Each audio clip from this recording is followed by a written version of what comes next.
Pemerintah telah menerbitkan peraturan pemerintah tentang pembatasan sosial berskala besar serta Kepres penetapan kedaruratan kesehatan masyarakat untuk mengatasi penyebaran wabah COVID-19. Presiden Joko Widodo menyatakan dengan penerbitan PP dan Kepres, kepala daerah diminta tidak membuat kebijakan yang tidak terkoordinasi. Selain itu, melalui PP dan Kepres ini, polisi dapat melakukan penegakan hukum secara terukur. Dengan terbitnya PP ini semuanya jelas. Para kepala daerah saya minta tidak membuat kebijakan sendiri-sendiri yang tidak terkoordinasi. Semua kebijakan di daerah harus sesuai dengan peraturan, berada dalam koridor undang-undang dan PP serta Kepres tersebut.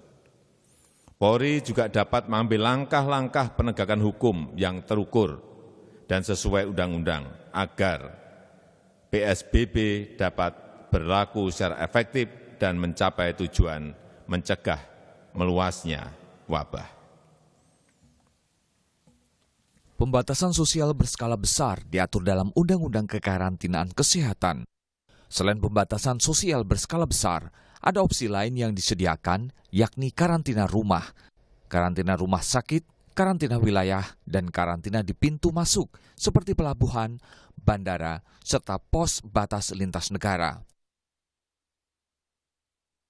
Pembatasan sosial berskala besar merupakan bagian dari respons kedaruratan kesehatan masyarakat untuk mencegah meluasnya penyebaran penyakit. Kedaruratan kesehatan masyarakat yang sedang terjadi antar orang di suatu wilayah tertentu. Pembatasan sosial berskala besar yang dimaksud paling sedikit meliputi peliburan sekolah dan tempat kerja, pembatasan kegiatan keagamaan, dan atau pembatasan kegiatan di tempat atau fasilitas umum. Sebelumnya sejumlah pemerintah daerah antara lain kota Tasikmalaya dan kota Tegal telah memutuskan membatasi akses guna mencegah penyebaran virus corona di wilayahnya. Kebijakan ini dinilai analisis lebih tepat dibanding pembatasan sosial skala besar.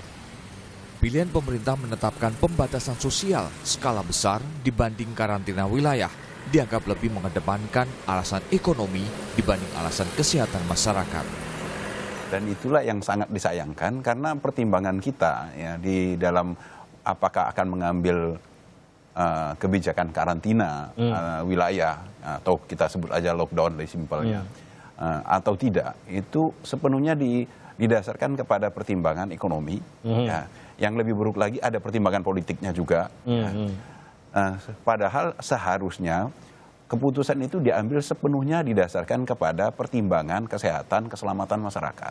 Ya, Kebijakan penanggulangan wabah virus corona lewat pembatasan sosial skala besar telah diputuskan Presiden. Namun opsi karantina wilayah juga patut diperhatikan sesuai kebutuhan dan kedaruratan. Apapun kebijakan yang diambil diharapkan dapat menahan masifnya laju penyebaran virus corona di tanah air. Tim Liputan Kompas TV. Ya, Saudara, Presiden Joko Widodo telah menetapkan pembatasan sosial berskala besar atau kemudian banyak disingkat menjadi PSBB untuk mencegah penyebaran COVID-19 di tanah air dibanding karantina wilayah yang sempat diberlakukan sejumlah kepala daerah secara parsial di daerahnya masing-masing. Lalu apakah kebijakan pemerintah ini dapat menahan cepatnya, masifnya penyebaran virus corona di Indonesia? Untuk membahasnya hadir di studio analis kebijakan publik Trubus Radiansyah dan bergabung juga melalui sambungan Skype tenaga ahli utama Kantor Staf Presiden atau KSP, Bang Ali Mohtar Ngabalin. Selamat pagi, Bang Ali. Ya, selamat pagi, Bayu. Ya. Assalamualaikum. Waalaikumsalam warahmatullahi wabarakatuh. Serta pakar epidemiologi Universitas Indonesia dari Fakultas Kesehatan Masyarakat di sana, Pak Pandu Riono. Pak Pandu, selamat pagi. Selamat pagi, Mas Bayu. Ya, dan di studio Bang Ali dan juga Pak Pandu ada Pak Trubus Radiansyah yang sebentar lagi juga akan melihat dari sisi kebijakan publik. Saya ke Pak Pandu sebentar.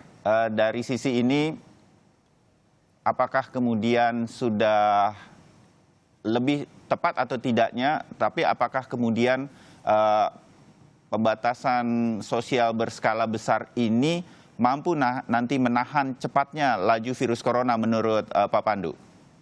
Ya, kebijakan ini kan saya salut sama pemerintah karena mematuhi atau langsung mengimplementasikan, mendeklarasi bahwa Indonesia dalam status kedaruratan kesehatan masyarakat. Ya, Walaupun terlambat, ini sebenarnya pilihan yang paling tepat dan pilihan yang disebut pembatasan sosial berskala luas itu merupakan upaya-upaya yang dimana betul-betul yang selama ini sering disebut-sebut sebagai social distancing. Kalau benar-benar sampai total itu seperti lockdown. Jadi sebenarnya istilah ini adalah istilah yang sangat penting ya, dan itu menjadi pilihan, tapi harus benar-benar diimplementasikan berskala besar dan berskala nasional. Tapi ini tidak cukup. Tidak cukup kenapa? Karena sudah terjadi banyak penularan. ya, Dan yang paling penting juga pembatasan mobilitas penduduk di dalam wilayah Indonesia selain membatasi kunjungan dari luar dan layanan testing massal. Nah ini yang belum diterjemahkan sebagai intervensi kesehatan masyarakat di mana kita bisa mengidentifikasi orang-orang yang positif, ya. melakukan contact tracing, mengidentifikasi klaster, dan benar-benar pendekatan ini diterapkan. Dan harus dikawal dan harus ada penaltinya. Karena ini merupakan kedaruratan. Ya, oke. Pak Pandu, orang kemudian berkata bahwa apa sih yang disebut sebagai skala besar? Oh, sekolah libur, kantor berupaya diliburkan semua, beribadah bahkan dari rumah. Nah, kita kan kemudian merasa ini kan sudah begitu. Apa yang kemudian bisa lebih besar lagi daripada apa yang sudah sebenarnya kita lakukan selama hampir 2,5 minggu ini dan belum terjadi penurunan cepatnya penyebaran virus corona. Paling tidak beberapa hari terakhir ini selalu angkanya di Jakarta dan sekitarnya 100 lebih orang terpapar per hari. Pak Pandu. Ya, memang kita terlambat melakukan deklarasi kesehatan masyarakat. Tapi pilihan ini harus segera diimplementasikan dengan ketat dan di berskala nasional, bukan hanya Jakarta, bukan hanya di seluruh beberapa provinsi saja, tetapi mencakup seluruh Indonesia. Jadi implementasinya sekarang yang harus lebih benar lagi, lebih ketat lagi, begitu? Betul, dan ada dasar hukumnya untuk melakukan tindakan-tindakan hukum bagi mereka yang melanggar. Baik, saya ke Pak Trubus dulu. Anda setuju dengan analisa dari Pak Pandu ini? Iya, saya kira saya setuju dalam arti bahwa memang ini nantinya diharapkan di masyarakat ini satu pilihan yang memang tepat gitu. Artinya dengan melihat kondisi Indonesia yang memang sifat masyarakatnya majemuk dan sangat beragam ini, saya kira pilihan kita pakai PSBB itu sudah merupakan pilihan yang cukup diberikan dengan matang. Karena kalau misalnya pakai karantina kan masyarakat kita nggak biasa karantina. Nanti malah munculnya resistensi. Nah ini kan yang harus dihindari karena itu pilihan PSBB. Cuman nanti harus dipastikan karena selama ini kan sebenarnya sudah dengan program istilahnya kebijakan social distancing, kemudian physical distancing ini kan sebenarnya sudah mulai berjalan. Cuman memang belum efektif. Kenapa belum efektif? Karena sebelum kita ngobrol, kita sama-sama ngobrol di daerah rumah kita masing-masing, ya kan Pak Trubus dan juga di rumah saya. Sepertinya masyarakat nggak merasa ini darurat begitu. Jadi masih santai saja, masih bergerak biasa saja, masih ada yang ngopi-ngopi begitu. Bagaimana ini kemudian bisa diimplementasikan lebih ketat? Menurut saya ini nanti harus dikoordinasikan tingkat bawah, artinya dibebankan pada RT RW. Nah, RT RW dan namanya pendekatannya PSM, peran serta masyarakat. Nah, pendekatan peran serta masyarakat ini nanti RT RW dibantu oleh tokoh-tokoh masyarakat, kemudian tokoh keagamaan, terus ada organisasi kepemudaan, Karang Taruna, apapun namanya, itu semuanya nanti dilibatkan secara bersama-sama. Saya kira bisa itu. Karena apa? Karena nanti masyarakat ini kan yang dibutuhkan soal kesadaran. Artinya apa? Kita pada tataran perilaku. Karena perilaku, mengubah perilaku ini memang nggak bisa langsung tiba-tiba ini terbalik gitu istilahnya. Tidak seperti membalik telapak tangan. Gitu ya. Membalikkan tangan itu nggak bisa. Gubernur Jawa Barat tampaknya sudah mulai mencoba untuk mengedepankan hal ini, PSM begitu, sehingga sampai Kang Emil, Gubernur Ridwan Kamil mengatakan di daerah-daerah sampai ke RT RW, kelurahan, kecamatan boleh melakukan semacam karantina secara parsial, begitu. ya. Dan sudah meminta izin kepada pusat agar di wilayah Jawa Barat jaga wilayah masing-masing. Hal-hal semacam ini yang kemudian harus digencarkan kepada masyarakat. Iya, karena ini kan kemudian nanti kesadaran masyarakat bahwa ini bagian dari kehidupan bersama. Tentu ini yang akan membuat penyebaran dari virus corona ini. Nah, tetapi di tingkat kebijakan sendiri nanti adalah kebijakan kolaboratif yang penting itu antara pemerintah pusat, pemerintah daerah. Nah, daerah ini kan bawahannya sampai di kabupaten kota sampai RT RW kan lurah dan sebagainya. Nah, ini yang perlu digerakkan sekarang ini, karena begitu ini bisa digerakkan maka kebijakan PSBB ini bisa berjalan efektif. Tentu di situ untuk sampai tataran ini tentu nanti ada namanya law enforcement. Kan karena itu law enforcement sudah menjadi sudah ada diperintahkan oleh Bapak Presiden kemarin supaya Polri dalam bertindak secara terukur kan gitu. Nah, ini tentu rujukannya ke KUHP ya, KUHP pidana itu di pasal 212 itu. Itu ini menjadi hal yang perlu kita lakukan bersama. Masukan dari Pak Pandu dan juga Pak Trubus ini saya lempar ke Bang Ali. Bang Ali, apa yang kemudian bisa membuat masyarakat kita, saya bicara sekarang seluruh Indonesia ini, sementara mudik sudah mulai pelan-pelan terus terjadi begitu, bagaimana ini bisa diimplementasikan? Kami titipkan ini sama Bang Ali seperti apa? Ya, terima kasih Mas Bayu, Pak Pandu, dan Mas Trubus. Seperti kita ketahui bahwa setelah diterbitkannya peraturan pemerintah dan keputusan Presiden yang kemarin sore dilakukan, hanya satu harapan, seirama. Sekuat apapun suatu negara dan pemerintahannya, kalau tidak bersama-sama kita menghadapi corona ini sebagai satu ancaman bagi bangsa dan negara, saya kira sulit bagi kita. Jangan lupa bahwa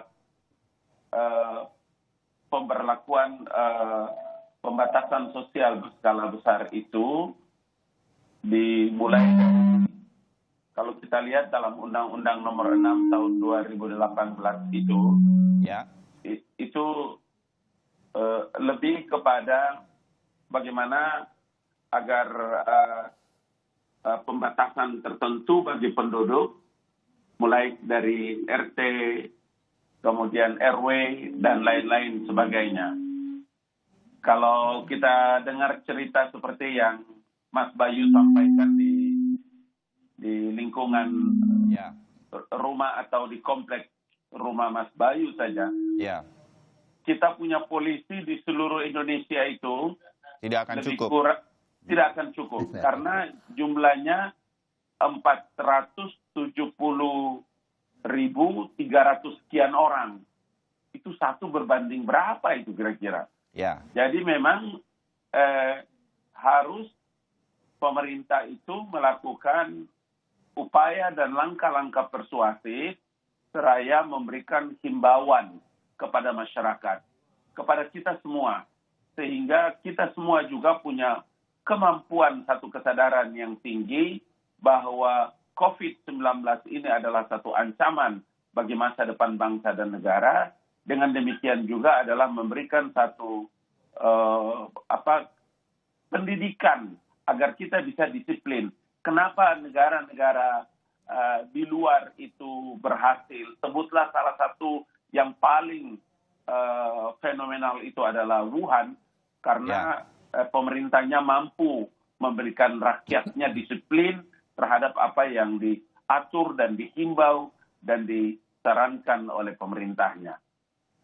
Jadi ini yang nanti akan kita tunggu begitu ya.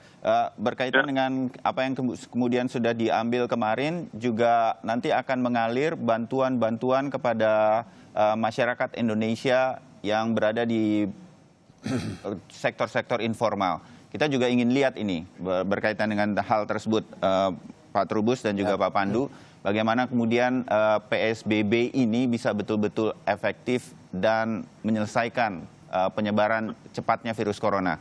Tapi kita bahas setelah jeda. Jangan lupa nih Mas Bayu. Kita bahas setelah jeda, saya akan ke Pak Pandu setelah itu. Kami segera kembali. Terima kasih.